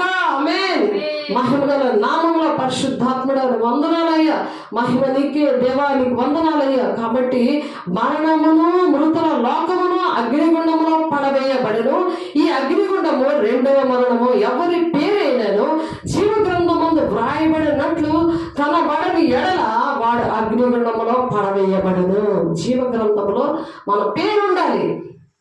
మన పేరు ఉందా లేదో ఇక్కడే చూసుకోవాలి. నువ్వు ఏంటి ట్రైన్లో నాది బుకింగ్ చేశావు కదా, నా పేరు ఉందా లేదా అని ఎంత గించుకుంటావు. పరీక్ష ఫెయిల్ అయిపోయినా ఫస్ట్ ర్యాంక్ వచ్చిందా అని ఎంతసేపు గించుకొని చూసుకుంటుంటావు. ఆ నెంబర్లన్నీ కూడా రేషన్ కార్డులో నా పేరు ఉందా లేదా ఎంత ఎలా చూసుకుంటావు. అవన్నీ వేస్ట్. దానికోసం ఎంత ఆశ ఉందో దానికి కోట్లింత ఆశ. జీవ గ్రంథంలో నీ పేరు ఉందో లేదో చూసుకోవాలి. ఇప్పుడే ఈ కృపకాలంలోనే చూసుకోవాలి ప్రతి ఒక్కరు కూడా. దేవుని బిడ్డ ఒకసారి జ్ఞాపకం చేసుకో. కాబట్టి ఎవరి పేరైనాను జీవ గ్రంథం అందు వ్రాయబడినట్లు కనబడని వాడు అగ్నిగుండములో పడవేయబడును. నువ్వు సహకరించకపోతే నీకు చేత కాదు చేయడము, కానీ దేవుడు పరిచర్య చేస్తున్న వాళ్ళకి సహకరించు. నువ్వు సహకరిస్తే ఫిలిప్పీ 4:3 ఉంది. సహకారుల పేర్లు జీవ గ్రంథంలో ఎంత చక్కగా రాశాడు. దేవుని వేలుతో దెయ్యములు వెలగొడితే వాళ్ళ పేర్లు మీరు దెయ్యాలు వెలగొట్టారని మీరు సంతోషించదు, కానీ మీ పేర్లు జీవ గ్రంథంలో ఉన్నారు, మీరు సంతోషించడానికి శిష్యులు చెప్పాడు యేసయ్య. నీకు దెయ్యాలు వెలగొట్టాలంటే నీ 8 అంగుళాలు మేఘలు వేసేటట్టు ఉండకూడదు కదా. అస్తమాటికి దేవుని గాయాలు రేపినట్టు ఉండకూడదు కదా. అందుకే ఈ సిలువ ధ్యానం, అందుకే ఈ ఉపవాసాలను నువ్వు ఒకసారి చేసుకోవాలి అభిషేకం పొందుకోవడానికి. దేవుని బిడ్డ ఎక్కడున్నావు దేవుడు నీతోటే సూటిగా మాట్లాడుతున్నాడు. ధనాపేక్షతో ఉండి ఎంతసేపు చేతితో కష్టపడి తిందాము ఏం తిందామా ఏం త్రాగుదామా నా పిల్ల తరాల వరకు ఇది నా ఆస్తి ఉండిపోవాలంటే ఏది రాదు. మనతో ఏది రాదు. మనం వేసుకున్న బట్టలు కానీ బాడీలో మన శరీరం కానీ రాదు. ఓన్లీ ఆత్మే అంతది. ఈ ఆత్మకి మహిమ వస్త్రాలు ఇస్తాడు, నీతి వస్త్రాలతో అలంకరింపజేస్తాడు. మహిమ శరీరము మంది, మహిమ పరిచర్యది. ఏమీ రావు దేవుని బిడ్డ, నీ బ్యాంకులో ఏమీ రావు. నీకు కలిగిందంత బ్యాంక్ బ్యాలెన్స్ అంతా పరలోక రాజ్యంలో ఉంటుంది. అది ఎవ్వరు కూడా దొంగలు ఎత్తికెళ్ళరు, అది దానికి చెమ్మట కొట్టదు. ఇక్కడైతే చెమ్మట కొట్టేస్తుంది. నువ్వు ఏది దాచుకున్నా భూమి లోపల దాస్తారు, కొండల్లో దాస్తారు, అవన్నీ పోతాయి, అవన్నీ కూడా వేస్ట్. కాబట్టి దేవుని రాజ్యం సమీపిస్తుంది. దేవుని బిడ్డ ఎవరి పేరైనను జీవగ్రంథమందు వ్రాయబడినట్లు కనబడని ఎడల వాడు అగ్నిగుండంలో పడవేయబడవలెను అంటున్నారు. కాబట్టి అగ్నిగుండం అక్కడ ఏముంటుందట? మొత్తం 13:42 అక్కడ ఏడుపును పండ్లు కొడుకునే ఉంది. ఇక్కడ పండ్లు కొడుకుతూ ఉంటుంది. కోపం వచ్చేస్తుంటే దెయ్యం పట్టిన వాళ్ళు వాళ్ళు కరెక్ట్గా అక్కడే ఉంటారని వాక్యం చెప్తుంది. మత్తయి సువార్త 13:42 పండు కొరుకుతున్నావా? భార్యను చూసి, పిల్లలు చూసి, లేకపోతే భర్తను చూసి పండు కొరుకుతున్నావా? నువ్వు భయపడుతున్నావా? గుండాయిజం చేస్తున్నావా? ఖచ్చితంగా నువ్వు దేవుని రాజ్యానికి రావు. అగ్ని గుండంలో పడేస్తాడట దేవుడు. ఎందుకంటే జీవగ్రంథంలో నీ పేరు లేదు, నువ్వు చెయ్యలేదు కదా. సాకారుల పేర్లు నీ జీవగ్రంథంలో నీది లేకుండా, నీ భార్యది కూడా లేకుండా చేసేస్తున్నావు నువ్వు. నీకు ఎలాంటి శిక్ష ఉంటుంది ఆలోచించు. నువ్వు కూడా భర్తతో పాటు వెళ్ళిపోతావు జీవగ్రంథంలో పేరు నువ్వు సహకరించకపోతే. ఒకసారి ఆలోచించు దేవుని బిడ్డ. ఆయన ఎందుకు విశ్వాసం ఉంచడానికి తీర్పు తీర్చబడదు. తీర్పు తీర్చడం, ఇంకా తీర్పు అనేదే ఉండదు. ఆయన ఎవరైతే విశ్వాసం ఉంచుతారో వాళ్ళకి తీర్పు ఉండదు. ధవళ సింహాసనం దగ్గర యోహాను సువార్త 3:18-19 ఆయన ఎందుకు విశ్వాసం ఉంచే వారికి తీర్పు తీర్చబడదు. విశ్వాసింపని వాడు దేవుని అద్వితీయ కుమారుని నామమందు విశ్వాసం ఉంచలేదు గనుక వానికి ఎంతగా మునిపే తీర్పు తీర్చబడను. ముందే తీర్చేశాడు దేవుడు. నీకు అన్ని నేర్పించినా సరే నువ్వు నీ ఇష్టం వచ్చాడు నడుస్తున్నావు. దేవుని ఆత్మ లేదు కదా. సైతం గారు నీ ఇష్టం వచ్చాడు ఆలోచన చెప్పి ఇష్టం వచ్చాడు తిప్పుతూ ఉంటాడు. కాలు పీకులు, కడుపు నొప్పులు, తలనొప్పులు, మళ్ళీ శోధన, వేదన, దుఃఖము, అన్ని సమస్యలు. ఎక్కడ వేసిన గొంగలే అక్కడే, ఎంత చెప్పినా ఒక్కతోక వంకరే అన్నట్టుగా జీవితం ఉంటే వాడికి దేవుడు ముందుగానే తీర్పు తీర్చాడు. కాబట్టి ఇంకా వాళ్ళకి తీర్పు ఉండదు. ఇంకా ఆల్రెడీ తీర్పు తీర్చేస్తాడు. ఈ భూలోకంలో వీళ్ళు పనికిరారు అని దేవుడు పక్కనెట్టేస్తాడు. అలాగే వాడు కూడా అభిషేకం అందుకే లేదు. ఎంతమంది అభిషేకం పొందుకున్నారు, ఎంతమంది దెయ్యాలు వెళ్ళగొట్టడానికి దర్శనాలు చూస్తూ, ప్రవచనాలు చూస్తూ ఉన్న వాళ్ళని దేవుడు పక్కన పెట్టాడు. నేను కళ్ళారా చూశాను, ఉన్నారు ఇప్పుడు వాళ్ళు. అలా పక్కన పెట్టకుండా దేవుడు నాకు ఇచ్చిన భాగ్యాన్ని బట్టి దేవానికి వందనాలయ్యా, ఈ భాగ్యాన్ని నేను పోగొట్టుకున్నాయ్యా, నీకు స్థానం ఇస్తానయ్యా, నేను అనుక్షణము నీ ఆత్మను పొందుకుంటాను, నీతో మాట్లాడతాను అని దేవునికి ప్రమాణం చేయండి. దేవుని సేవకులతో ఉంటాము, దేవుని వాక్యం అటువంటి మహిమ పరిచయంలో మేము ఉంటాము అని దేవుని దగ్గర ప్రమాణాలు చేయండి. యోహాను 14 అపోస్తలుల 4:12 మరి ఎవరి వలన రక్షణ కలగదు, ఈ నామమునే మనము రక్షణ పొందవలను గాని ఆకాశం క్రింద మనుషుల్లో ఇవ్వబడిన మరి ఏ నామములకు మనం రక్షణ పొందుకోలేము. ఏ నామంలో కూడా రక్షణ లేదు. ఓన్లీ దేవుడు ఒక్కడే ప్రాణం పెట్టాడు. యేసయ్య దేవుని కుమారుడిని తీసుకొని వచ్చి మనం ఇంకే బలులు అర్పించకుండా, మనం ఇంకా పాపాలు చేయకుండా మనం పరిశుద్ధపరిచిన దేవుడు, రక్షణలోకి నడిపించిన దేవుడు ఆయన ఒక్కడే. కాబట్టి ఆయన కోసం మనం వాక్యాన్ని తినాలి, మనం వాక్యం వంట పట్టుకోవాలి, వాక్యం ఒంట్లో ఉండాలి. మీకు బుద్ధి చెప్పుచున్న వారిని నిరాకరింపకుండానట్లు చూచుకోండి. మీకు బుద్ధి చెప్తుంటే నువ్వు రిజెక్ట్ చేయకూడదు. వాళ్ళకి నా మాటే నెగ్గాలి, నా ఇష్టమే నేను చేస్తాను అని నిరాకరించకూడదు. నీకు బుద్ధి చెప్పుతున్న వాళ్ళని నిరాకరింపకుండానట్లు చూచుకొనడి. వారు భూమి మీద నుండి బుద్ధి చెప్పిన వాళ్ళు నిరాకరించినప్పుడు తప్పించి కొనకపోయిన ఎడల పరలోకం నుండి బుద్ధి చెప్పుచున్న వాళ్ళని విసర్జించి మనకు తప్పించుకొని పోవుట మరి నిశ్చయము కదా. భూమి మీద ఉన్న వాళ్ళు నువ్వు లెక్క చెప్తే ఇంక పరలోకంలో ఉన్న ఆయన్ని నువ్వేం చూస్తావు? ఆయన హృదయం నువ్వు ఏం గమనిస్తావు? ఆయన వెళ్ళిపోయాడు, నేను చచ్చిపోతే దేవుని రాజ్యానికి వెళ్ళిపోతావు అని ఆ సాతాను గడు నీకు బాగా చేసేస్తూ ఉంటాడు. నేను చచ్చికెళ్ళి వచ్చాను కదా, ఇప్పుడు చికెన్ బిర్యానీ అన్ని తినేసుకుని హాయిగా దుప్పటి కప్పులు పడుకుని ఉదయం డ్యూటీకి వెళ్ళిపోవడమే అంతే.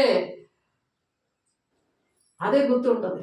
కారణం దేవుడు పని చేయకపోతే ఆకాశానికి భూమికి నువ్వు ఒక నిచ్చెనగా నువ్వు లేకపోతే దేవుని రాజ్యం నీకు లేదు. నీకు బుద్ధి చెప్పుచున్న వాళ్ళు నిరాకరింపకుండానట్లు చూచుకొని. అందుకే చెప్తున్నారు హెబ్రీయులు రాసిన పత్రిక 12:25 మాకు అన్ని కూడా దీవెనకరమైన మాటలే కావాలండి, ఇలాంటి మాటలు వద్దని నువ్వు నిరాకరిస్తున్నావా? దేవుడు అడుగుతున్నాడు. దేవుని బిడ్డ ఒకసారి ఆలోచించుకో. కాబట్టి ప్రకటన 20:12 మరియు గొప్పవారేమి కొద్దివారేమి మృతులైన వారందరూ ఆ సింహాసనం మధ్య నిలువబడి ఉండుట నేను చూతుని. యోహాను పద్మాసు ద్వీపంలో ఈ దర్శనం చూస్తున్నాడు. ప్రకటన 20:12 ఆయన చూస్తున్నాడు. ఆ ధవల సింహాసనం దగ్గర చూస్తున్నాడు అంటే ఎవరెవరు నిలబడ్డారో అక్కడ మీరు బాగా గమనించండి. మరియు గొప్పవారేమి కొద్దివారేమి మృతులైన వారందరూ ఆ సింహాసనం మీద నిలబడి ఉండే చూచితిని. అప్పుడు గ్రంథములు విప్పబడను. అక్కడ ఆ గ్రంథములు ఉన్నాయి. అక్కడ గ్రంథములు విప్పబడ్డాయంట. మీరు వైరల్ అవుతుంటాయి.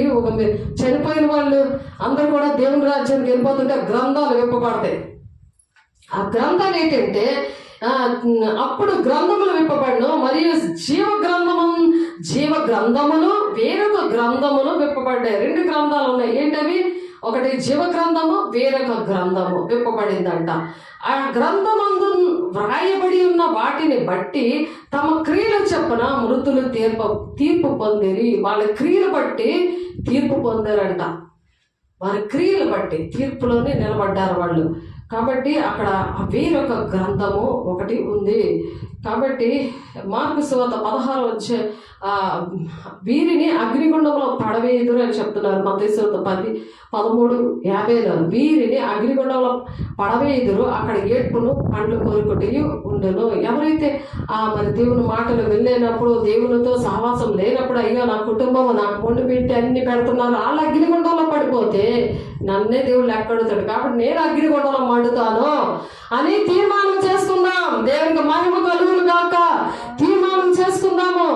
అప్పుడు ఆయన ఎడమ వైపున ఉండి వారిని చూచి, శపింపబడిన వారులారా, నన్ను విడిచి అపవాదికి వారి దూతలకును సిద్ధపరిచిన నిత్య అగ్నిగుండంలోకి వెళ్ళిపోండి అని చెప్తున్నాడు. ఎడమ పక్కన ఉన్నావా? నువ్వు కుడి పక్కన ఉన్నావా?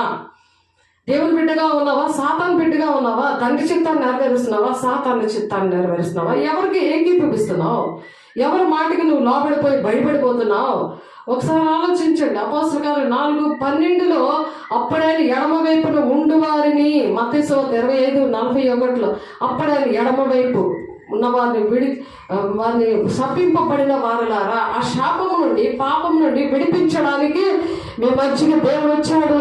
ఆ శాపం అంతా కూడా విడుదల కలగాలిగాక. ఆ పాపం నుండి యేసు నామములో విడుదల కలగాలిగాక. అయ్యా కుటుంబాలన్నీ బాగుపడాలి గాక. అనాథని ఏ విధంగా తన జనాంగాన్ని రక్షించావో పరిశుద్ధాత్మడ, అయా అట్టి విధమైన కృప ప్రతి ఒక్క కుటుంబంలో జరగాలి గాక. నా తండ్రి మహిమ గల దేవా, కుడి పక్కన ఉన్నవారు లాగా నీ బిడ్డలను తయారు చేయండి. మా బిడ్డలను తయారు చేయండి. మా కుటుంబాన్ని తయారు చేయండి. మా దేశాన్ని మీరు తయారు చేస్తున్నారయ్యా. నీకు స్తోత్రాలు నాయన. మహిమ గల దేవా, అయ్యా ఎక్కడెక్కడ ఆరాధన జరుగుతున్నాయి అక్కడ అటువంటి కార్యాలు జరగాలి గాక.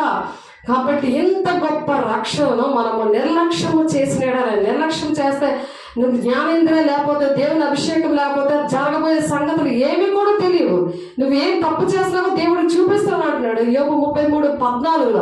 మరి చూపించాలంటే నీకు దేవుని అభిషేకం ఉండి వాక్యానికి లోబడి అటువంటి సేవకులతో ఉన్నప్పుడు దేవుడు నీతో మాట్లాడు గాక. నువ్వెక్కడున్నా మాట్లాడతాడు దేవుడు, ఎక్కడున్నా దేవుడు మాట్లాడతాడు. కాబట్టి ఇంత గొప్ప రక్షణను మనం నిర్లక్ష్యం చేసినాడలా ఎలాగో తప్పించుకుందామో అట్టి రక్షణ ప్రభు బోధించడం చేత ఆరంభమైందంట. అలాగే దేవుడు అట్టి రక్షణ ప్రభు బోధించడం చేత ఆరంభమై దేవుడు తన చిత్తానుసారంగా సూచక్రియల చేతను, మహత్కార్యముల చేతను, నానా విధములైన అద్భుతముల చేతను, వివిధములైన పరిశుద్ధాత్మ వరములను అనుగ్రహించ చేతను వారితో కూడా సాక్ష్యం ఇచ్చుచుండగా వినిన వారి చేత మనకు దృఢపరచబడెను. అంటే అద్భుత కార్యాలు జరుగుతుంటే వింటుంటే మరి విన్న వాళ్ళు, అన్ని జనాంగాలు ఇంట్లో ఉన్న వాళ్ళు బలపరచబడతారా లేదా? నువ్వు దేవుని అభిషేకం పొందుకుంటే హెబ్రీయులకు రాసిన పత్రిక 2:4 దేవుడు తన చిత్తానుసారంగా సూచక్రియల చేత బలపరుస్తాడంట దేవుని బిడ్డలు. నువ్వు ఎప్పుడైతే కుటుంబం కోసం దేవుని రాజ్యాన్ని కట్టడానికి నువ్వు సహకరిస్తావో నా కుటుంబం అలాగే రక్షించబడింది. నేను అందుకే ప్రాక్టికల్గా దేవుడు నేను అనిపించాను కాబట్టి, నేను సాక్ష్యంతో నాకు దేవుడు అర్హతలపై నాకు ఆ సాక్ష్యం ఇచ్చాడు కాబట్టి ఆ సాక్ష్యం తగినట్టు వాక్యం ఉంటేనే కదా వింటారు. ఆ సాక్ష్యము వాక్యం ఉంటేనే కదా ప్రజలు వింటారని సాక్ష్యము వాక్యము అన్ని రెండింటికి కూడా ఈక్వల్ చేస్తా దేవుడు చెప్తున్నాడు. దేవుని బిడ్డ నన్ను రేపొద్దున లెక్క అడగడు. నాకు అటువంటి సాక్ష్యం ఇచ్చి నా జీవితంలో అలాంటి కార్యాలు చేసి నేను అది ఏదో చెప్పుకొని వెళ్ళిపోయాను అనుకోండి, యెహోవా ఆత్మ లేనప్పుడు నాకు కాళ్ళ నొప్పులు కీళ్ళ నొప్పులు ఎంతసేపు నిలబడిన నొప్పులు అవి రావు, ఆకలేదు. ఎవరి ఆత్మది? యెహోవా ఆత్మ. నువ్వు కూడా అలా చేస్తావు. అప్పుడు అక్కడ అద్భుత కార్యాలు దేవుడు చేస్తున్నాడు కాబట్టి అవి గుర్తులు అవన్నీ కూడా చేస్తున్నప్పుడు దేవుడు తన చిత్తానుసారంగా సూచక్రియలు చేశాడు. మహత్కార్యముల చేతను, నానా విధములైన అద్భుతముల చేతను, వివిధములైన పరిశుద్ధాత్మ వరాలు ఆనైపోయాయి. నాకు ఎప్పుడైతే దర్శనం మీద నేను వైజాగ్ నుండి విజయనగరం వచ్చానో జనగుడ్లో ఆనైపోయాయి అవన్నీ. అక్కడ వైజాగ్ లోని ఆ దువ్వపాలెంలో నేను ప్రేయర్లో 2 నెలలు ఉన్నప్పుడు ఆన్ అయిపోయాయి. క్యాన్సర్ పేషెంట్ని, ఆ గడసర్పాలు పట్టిన వాళ్ళని అన్ని జనాలను రక్షించడానికి ఒక 30 మందిని అక్కడ ఉదయమే స్తుతి ఆరాధన చేయడానికి అవి ఆన్ అయిపోయాయి. వేసే శరీరంలో కొబ్బరి నూనె వేసే రక్తంగా మారడం ఆన్ అయిపోయింది. అది దేవుడు అవి ఇస్తాడంట. ఎప్పుడైతే దేవుడు తన చిత్తానుసారంగా సూచక్రియల చేతను, మహత్కార్యముల చేతను, నానా విధములైన అద్భుతముల చేతను, వివిధములైన పరిశుద్ధాత్మ వరాలు ఆనయ్యాయి. నేనే సాక్షిని. నాకు ఆనయ్యాయి. అలాగా నేను అడగలేదు. అవి ఉన్నాయన్నట్టు కూడా నాకు తెలియదు. నాకు ఎవ్వరు కూడా చెప్పలేదు. చిన్నప్పుడు నా తల్లిదండ్రులు అటువంటి చర్చికి తీసుకెళ్ళలేదు. కానీ నా దేవుడు మాట వినాలి. నువ్వు మనుషుల మాట మీద బాగుపడవు. దేవుడు మాట, దేవునితో కనెక్ట్ అవ్వాలి. దేవా నాలోనికి రా, నువ్వు వస్తే నీ వల్ల నేను జీవించాలయ్యా. నేను అలాగే నా కుటుంబాన్ని రక్షించుకోవాలి. నా సంఘానికి నేను మూల స్తంభంగా ఉండాలి. ప్రకటన 3వ అధ్యాయంలో 9, 10, 11 వచనాలు ఆ వాక్యముతో ఉన్న వాళ్ళంట శోధన కాలంలో వాళ్ళని దాచేస్తాడంట దేవుడు. అగ్నిగా అంటే దేవుడు వస్తున్నప్పుడు అనేకమైన శోధనలు వచ్చేస్తున్నాయి.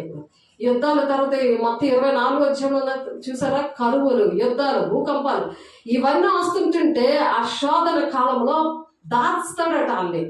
కాబట్టి నీకు ఇచ్చిన వరాలని నువ్వు అవి ఎవడు సాతానుడు అపహరించేస్తాడు.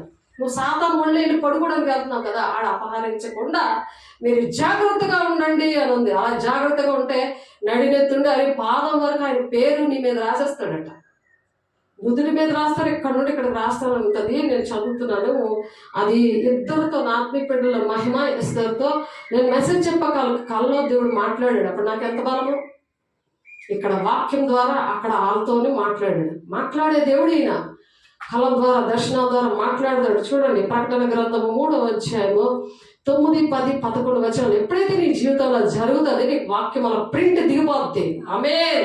నీ హృదయంలో దిగిపోద్ది. దేవుడు చేసిన కార్యాలు మర్చిపోతున్నావు అంటే దెయ్యం పట్టింది అనమాట. నీ కృతజ్ఞత లేదంటే దేవుడు అలా ప్రాణం పెడితే ఇంకా నువ్వు ఆయన ప్రాణం తిద్దాము అనే ఉంటున్నావు. ఆయన గాయాలు రేపుదాము, బాహాటంగా ఆయన సిలువేద్దాము అని అంటున్నావు. అందుకు ఈ సిలువ ధ్యానం, సిలువ ధ్యానం అందుకు చాలా మంది చేయకూడదు అంటారు. కానీ ఏదో ఉపాసం నుండి పోజు కొట్టడానికి కాదు అది అసలు, కానీ కాదు. కాబట్టి ప్రకటన 3వ అధ్యాయము చూడండి ఒకసారి. నీవు నా ఓర్పు విషయమైన వాక్యముని గైకొట్టేవి కనుక ఓర్చుకోవాలి. వాక్యాలు వినడానికి ఏం చేయాలి? నీవు నా ఓర్పు విషయమైన వాక్యముని గైకొట్టేవి కనుక. అందుకు ఇష్టం ఉండదు ఈ వాక్యం, మంట వస్తుంటుంది సాతాను పట్టిన వాళ్ళకి.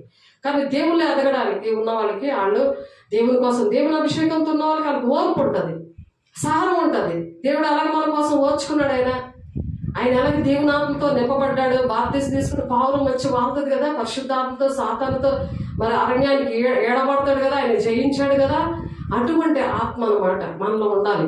నీవు నా ఓర్పు విషయంలో వాక్యములు గైకొట్టేవి కనుక భూ నివాసము శోధించడానికి లోకమంతటి మీదకి రాబో శోధన కాలములో నేను నిన్ను కాపాడేదను.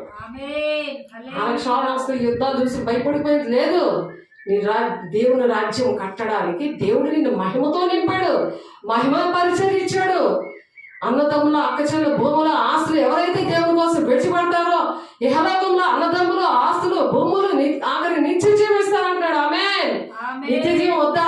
నువ్వు పట్టుకొని ఇక్కడే ఉండిపోతావా? నువ్వు వాళ్ళు వండుకొని, వాళ్ళు తినుకొని, పడుకొని, నాకు బాధ్యతలు ఉన్నాయి, పెళ్ళిళ్ళు చేయాలి, నాకెన్ని బాధ్యతలు ఉన్నాయో, నీకన్నా ఎక్కువ నాకే ఉన్నాయంటుంది దెయ్యము నా కుటుంబంలో. నేను కళ్ళారా చూశాను, ఆ స్వరం విన్నాను. నా కుటుంబంలో, నా పుట్టింటిలో, అత్తింటిలో ఉన్నాయి అవి. కానీ ఎవ్వరు సహకారం లేకుండా ఎవరు చేశారు? దేవుడు, సృష్టికర్తనే దేవుడు భర్త ఉండి చేశాడు. నీ జీవితంలో చేయడా? సజీవ సాక్ష్యంగా నిలబడమంటున్నాడు. యెహోవా ఆత్మ నీ మీదకి వచ్చినప్పుడు శక్తివంతులు అవుతారు. భూమి గంతముల వరకు సాక్షిగా ఉంచాడు. ఎక్కడికి నేను లేకుండా మరి ఫేస్బుక్లోని మరి వెళ్ళిపోతుంది కదా, యూట్యూబ్లో స్టేటస్లో వెళ్ళిపోతుంది కదా, అనేకమైన చోట్ల వింటున్నారు కదా, లక్షల మీద చూస్తున్నారు. మరి వాళ్ళందరూ కూడా వాళ్ళు వింటే బాగుపడతారు. నా బాధ్యత ఏం లేదు కదా, వాళ్ళు వినకపోయినా చెప్పమంటున్నాడు కదా. చెప్పడమే మన బాధ్యత. దేవుడు చూసుకుంటారు. ఏది విత్తుతారో అదే కోస్తారు. దేవుడు నేను మంచిగా పరిశుద్ధులుగానే ఉండనేమో, అపవిత్రులుగానే ఉండు, వారి క్రియలు చెప్పని నేను జీవం సిద్ధపరచుంచాలని అంటున్నాడు ఆయన. మన పని ఏదో మనం చేయాలి. తండ్రి చిత్తం నెరవేరిస్తే దేవుని రాజ్యానికి వెళ్తాం. అంతేగాని ఇంట్లో వాళ్ళని పక్కింటి వాళ్ళని చూసుకొని ఇది కాదు ఇది. ఎందుకంటే కాలము కొద్దిగా ఉందని సాతానుడు తాండవిచ్చేస్తున్నాడు. కుటుంబాల్లో, సంఘాల్లో, గ్రామాల్లో, దేశంలో తాండవిస్తున్నాడు. ఆయన చెదగొట్టుకున్న దేవుని బిడ్డ తండ్రి చిత్తాన్ని నెరవేర్చుడు కాక. ఆమేన్, ఆమేన్, ఆమేన్. కాబట్టి ఆ ఓర్పు విషయంలో నేను త్వరగా వచ్చుచున్నాను. అందుకలా నువ్వు ఆ రాబోయే శోధన కాలం, భూనివాసులకు శోధించి లోకమంతటి మీదకి రాబోయే శోధన కాలంలో నిన్ను కాపాడేదను, నేను త్వరగా వచ్చుచున్నాను. ఎవడను నీ కిరీటం అపహరింపకుండినట్లు. నువ్వు రారాజు బిడ్డవు కదా, నీకు ఒక కిరీటం ఉంది. అడుక్కునే వాళ్ళు కాదు మనం. ఒక కిరీటం ఉంది, ఒక రాజానికి ఉంది. రాజుకి మీద చేతులు ప్రార్థన చేయొచ్చు మనం. 24 hours జాబ్ ఇది. రిటైర్మెంట్ లేదు. ఎక్కడైనా ఉందా అది? దేవుడు పోషిస్తాడు రారాజు బిడ్డలుగా. ఆ కిరీటము, ఆ రాజరికం అంటే దేవుడు రారాజు కదా. మరి ఆయన పిల్లలు ఎలా ఉంటారు? ఆయన పిల్లలు మనం రారాజు బిడ్డలం కదా. కాబట్టి ఆ కిరీటము నువ్వు ఎవరు ఆలోచించుకోవాలి. నీ కిరీటము అపహరింపకుండానట్లు నీకు కలిగిన దాన్ని గట్టిగా పట్టుకొనము. జయించు వాణిని నా దేవుని ఆలయంలో ఒక స్తంభముగా చేసేదను. ఒక పిల్లర్లాగా ఉంటావు దేవుని రాజ్యం కట్టడానికి. ఎవరికి పెడతారు అలాగా? ఈ వస్తేనే అవుతుందంటే అలా కొంతమంది ఇంట్లో. మా పెద్ద అన్నయ్య వస్తేనే అవుతుంది, మా అమ్మ ఉంటేనే జరుగుతుంది. ఇది కాదు కదా. దేవుని ఇంటిలో నువ్వు ఒక స్తంభంగా ఉండాలి. నీ ద్వారా అన్ని కార్యాలు జరగాలి. అందరూ ఎదురు చూడాలి నీకోసం. ఇదిగో దేవుని రాజ్యం కట్టేబెట్టి ఈ బిడ్డ ఉంటే అయిపోద్దని దేవుడు నియమిస్తున్నాడు. దేవుడు ఆర్డర్ వేస్తున్నాడు. ఏంటి? ఆయన జయించమనుకో, సాతాను మీద జయించమనుకో, దేవుడు ఏం చేస్తాడంట? జయించవాన్ని నా దేవుని ఆలయంలో ఒక స్తంభముగా చేసేదను. అందులో నుండి వాడు ఇక మీద ఎన్నటికని వెలుపలికి పోడు. ఎంతమంది వెలుపలికి వెళ్ళిపోయారంటే వాళ్ళు జయం లేదు. దేవుని దగ్గర నుండి అన్ని ఆశీర్వాదాలు తీసుకొని హాయ్ బాయ్ అనుకొని ఏసైకి 32 కొరడా దెబ్బలు కొడుతున్నారు. దానికి ఆ మాంసం ఎంతంత మాంసం వచ్చేస్తుంది. ఆయన ఎంత దుఃఖపడుతుంటే మీకు మంచిదా? అవన్నీ ఒప్పుకోవాలి. ఉపవాసంలో మీరు ప్రార్థన చేస్తున్నప్పుడు దేవుని దగ్గర ఒప్పుకోండి. దేవుని బిడ్డలారా, దేవుని రాజ్యం సిద్ధపడండి. దేవుడు మీ పట్ల ఏ ప్రణాళిక ఉందో దేవుడిని మళ్ళీ అడిగి తెలుసుకోండి. సేవకుల దగ్గరికి వచ్చి ప్రార్థన చేసుకోండి. ఎప్పుడు అందుబాటులో ఉంటుంది గ్లోరీ గాస్పెల్ చర్చ్ ఆర్గనైజేషన్ జనగుడిలో. అది మెయిన్ బ్రాంచ్. కాబట్టి జయించువారిని నా దేవుని ఆలయంలో ఒక స్తంభంగా చేసేదను. అందులో నుండి వాడి ఇక మీదటి ఎన్నటికీ వెళ్ళిపోడు. మరియు నా దేవుని పేరును పరలోకములో నా దేవుని వద్ద నుండి దిగి వచ్చుచున్న నూతన యెరూషలేము అనే పేరును, నా దేవుని పట్టణము పేరును, నా కొత్త పేరును వాని మీద వ్రాసేదను. నీ మీద సైన్ చేస్తున్నాడు నా బిడ్డ. కొత్త పేరు, యెరూషలేము పట్టణం పేరు, దేవుని పేరు, నూతనమైన యెరూషలేము అనే దేవుని పేరు, నా కొత్త పేరు వాని మీద నేను రాసేదను అంటున్నాడు. నీకొద్ద ఆ పాట? అది ఎవరితో చెప్తున్నాడు? సంగములతో. ఆత్మ చెప్పుచున్న మాట మనుషులు చెప్పట్లేదు. పరిశుద్ధాత్మ దేవుడు, తండ్రి కుమార పరిశుద్ధాత్మ దేవుడు చెప్పుతున్న మాట చెవులున్నవాడే వింటాడు. అవి ఆత్మీయ చెవులు. మామూలు చెవులు ఎందుకు? మనుషులు ఏం దెబ్బలాడుకుంటున్నారో, ఏ చదువుకుంటున్నారో ఇవి వింటుంటాయి. ఈ చెవులు చాలా ఆనందపడుతుంటారు, చాలా నవ్వుకుంటుంటారు, చాలా ఒకరు ఎంత అవుతాయి ఎంత తీసి చెప్తుంటారు. ఫోనుల్లోని బయట ఇవన్నీ చెప్పుకుంటారు. అవి వినడానికి ఇష్టపడతారు. కానీ ఆ చెవులన్నీ యేసునామములో కాలిపోవులు గాక. దేవుని స్వరం వినగలిగే చెవులు రావాలి గాక. సంగములతో ఆత్మ చెప్పుచున్న మాట చెవి గలవాడు వినును గాక అంటున్నాడు. ఇటువంటివి మనం వినాలి అంచు దినాల్లో. అటువంటి వారిని మనం దేవుని రాజ్యానికి నడిపించడానికి, ఆకాశానికి భూమికి మరి తండ్రి అయిన దేవుడు కుమారుని పంపించి మనకి రోల్ మోడల్గా ఈ భూమి మీద ఏం చేయాలో మరి ఎలాగ ఆయన పోలి మనం నడవాలో క్రీస్తుకు కలిగిన సంపూర్ణ కలవార మగవారికి మనం ఏం చేయాలి, అన్ని విషయాలు కూడా మనం ఎదగాలని ఆయన ఆశపడుతున్న దేవుడు అలాగ ఉన్న వారిని దేవుడు ఇష్టపడుతున్నాడు. అటువంటి వారి కోసము సంగములతో ఆత్మ చెప్పుచున్న మాట చెవి గలవాడు వినును గాక అని చెప్తున్నాడు. దేవుడు బిడ్డ మీరందరూ విన్నందుకు దేవుడు అటువంటి బిడ్డలందరినీ కూడా దీవించి ఆశీర్వదించును గాక. అట్టి కృపను మనందరికీ దయచేసి పరలోకానికి భూమికి ఒక నిత్యునిగా ప్రతి ఒక్కరిని యేసునామములో ఈ అంచు దినాల్లో దేవుడు అభిషేకించును గాక. అభిషేకించే వాడబడుదురు గాక. ప్రతి ఒక్క పట్ల ఏదైతే ప్రణాళిక ఉందో అవన్నీ కూడా ప్రతి ఒక్క కుటుంబాల్లో సంఘాల్లో జరుగును గాక. మా దేశంలో ప్రపంచం అంతా కూడా నా తండ్రి నా తండ్రి నీ ప్రణాళిక ప్రతి ఒక్క జీవితాల్లో నెరవేర్చబడును గాక. మహిమ గల నామంలో నీ శక్తి గల నామంలో నీ ప్రణాళిక నెరవేర్చబడును గాక. యేసు నామంలో మహిమ గల దేవానికి వందనాలయ్యా. అభిషక్తురానికి వందనాలయ్యా. అయా నీ వాక్యం ద్వారా బలపరచావు, స్థిరపరచావు, నడిపించావు, మహిమ పొందుకున్నావు తండ్రి. సమస్త మహిమ ఘనత ప్రభావం మీకు ఆరోపించుకుంటా ప్రతి ఒక్కరిని నీ సాక్షిగా నిలబెట్టుకొని కొరత లేని ఆత్మతో యేసునామములో నింపబడుదురు గాక. నీ మహిమతో నింపబడుదురు గాక. నీ అభిషేకంతో నింపబడుదురు గాక.